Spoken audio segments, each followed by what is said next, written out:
যে বেসরকারি হাসপাতালে কর্মরত থেকেছেন, আপনি জানেন সরকারি হাসপাতালের অবস্থাও জানেন। এটা আশিসবাবু কিন্তু একদম ঠিক বললেন।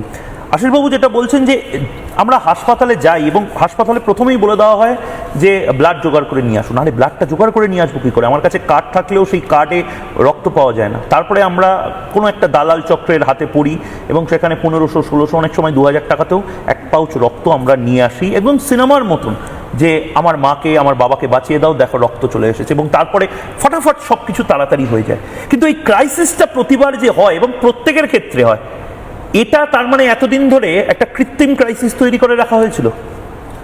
দেখুন ময়ূক, আমি অনেক ব্লাড ডোনেশন ক্যাম্পে নিজেও ডাক্তার হিসেবে থেকেছি এবং আমাদের যেহেতু একটি জাতীয়তাবাদীদের দল, আমাদের দলের কর্মীরা প্রতি বছর বিভিন্ন ব্লাড ডোনেশন ক্যাম্পের মাধ্যমে হাজার হাজার ইউনিট তারা ব্লাড দান করে।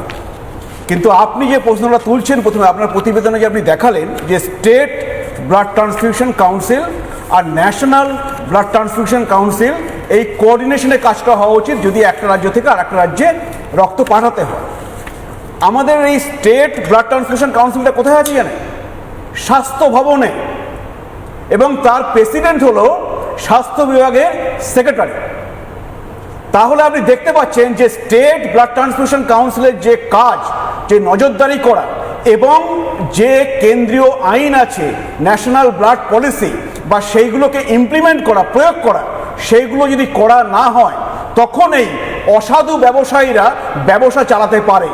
এবং সেই চালাতে তারা পারে এই কারণ যেগুলো তাদেরকে রেগুলেট করবে, যাদের নিয়ন্ত্রণ করবে, তারা চোখ বন্ধ করে বসে থাকে, কারণ পেছনে থাকে এই সরকারের যেটা ছিল তৃণমূলের সরকার, তার নেতা মন্ত্রীরা। তখনই সেই রাজ্যে এইগুলো হতে পারে।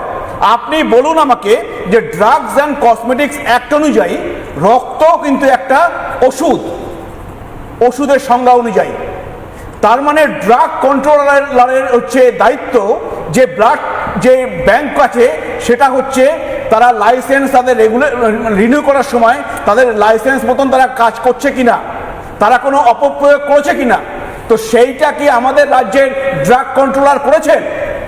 তাহলে এখন প্রশ্ন তারা কেন কাজ করতে পারেননি? তাদের পেছনে কি চাপ ছিল এই সরকারের নেতা মন্ত্রীরা, যারা এই পয়সার ভাগ পাচ্ছিলেন?